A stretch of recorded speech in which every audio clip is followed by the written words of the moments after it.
జేబులో ఒక్క రూపాయి కూడా లేకుండా అనేక అగచాట్లు పడుతున్నారా? అయితే ఈ ఒక్క పరిహారం చేసి చూడండి చాలు.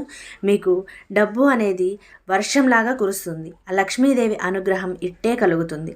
దీనిలో ఒక చిటికెడు పసుపు, చక్కగా చిటికెడు పసుపు ఈ గల్లు ఉప్పు మీద చక్కగా పైన వేయండి. చక్కగా కనిపించే విధంగా వేయండి.